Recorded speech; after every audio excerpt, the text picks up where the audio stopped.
যুক্তরাষ্ট্রের বাজারে পণ্য রপ্তানিতে বাংলাদেশের জন্য ঘোষিত অতিরিক্ত ৩৫ থেকে কমিয়ে ২০% শুল্ক আরোপ করল ট্রাম্প প্রশাসন। এর ফলে এখন দেশটিতে পণ্য রপ্তানিতে দিতে হবে মোট ৩৫% শুল্ক।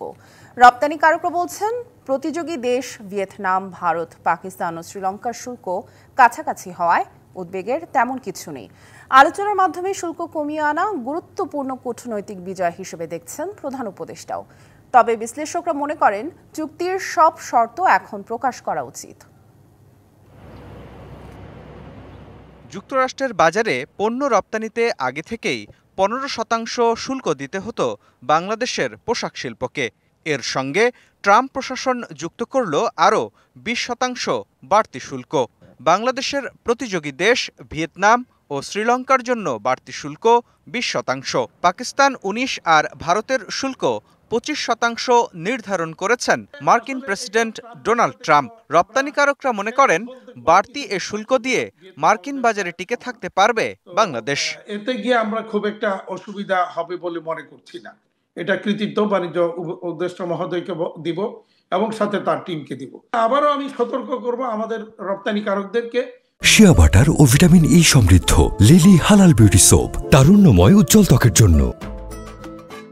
কোনোভাবেই বায়ারদের আনইথিক্যালি তারা যেটা এখান থেকে কিছু আমাদের উপর চাপিয়ে দেওয়ার চেষ্টা করবে, সেটা যেন কোনোভাবেই তারা অ্যাকসেপ্ট না করে, সেখানে যেন তাদের সেই ফাঁদে যেন পা না দেয়। ব্যবসায়ীদের মতে, চীনের সঙ্গে ট্রাম্প প্রশাসনের বৈরিতা বাংলাদেশের জন্য সম্ভাবনার দ্বার উন্মোচন করতে পারে, কিন্তু সেজন্য ব্যবসায়ীদের পাশাপাশি সরকারকে আরও বাণিজ্য সহায়ক ভূমিকা পালন করতে হবে। কিছু সুবিধা যদি সরকার সহযোগী হলে যুক্তরাষ্ট্রের বাজারে পাটজাত পণ্য, খাদ্যপণ্য সহ বিকল্প পণ্যের রপ্তানি আরও বাড়ানো সম্ভব বলেও মনে করেন ব্যবসায়ীরা। চায়নার অফলোড আমি যদি নিতে পারি, আমার জন্য এটা বিরাট সম্ভাবনার ব্যাপার, এবং এই ক্যাপাসিটি কিন্তু আমার দেওয়ার মতো মোটামুটি আছে। ইন্ডাস্ট্রি এক্সপানশনের জন্য কিছু সুবিধা যদি সরকার অপার্থিভাবে দেওয়ার জায়গা করে দেন, নিশ্চয়ই আমি আরো নতুন করে বাজার এখানে তৈরি করতে পারবো। এদিকে গণমাধ্যমে পাঠানো বিবৃতিতে প্রধান উপদেষ্টা জানান, এটি বাণিজ্য দর কষাকষিতে বিশ্বের বৃহত্তম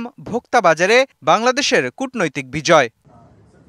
৩৫% বাড়তি শুল্কের ঘোষণা থেকে সরে এসে তা ২০% নামিয়ে আনার সিদ্ধান্তকে ইতিবাচকভাবেই দেখছেন বিশ্লেষকরাও। ২০% অন্যান্য তুলনীয় প্রতিযোগী দেশের সম পর্যায়ে আনাটাও আমাদের জন্য একটা ইতিবাচক অগ্রগতি আমাদের রপ্তানির জন্য।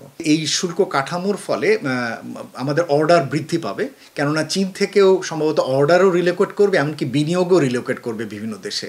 বাংলাদেশ সম্ভবত সেই সুবিধাটিও এক্ষেত্রে পাবে বলে আমাদের কাছে অনুমান। সরকার কি শর্তে শুল্ক ২০% নামিয়ে আনলো তা এখন জনসম্মুখে প্রকাশ করা উচিত বলেও মনে করেন এই গবেষক।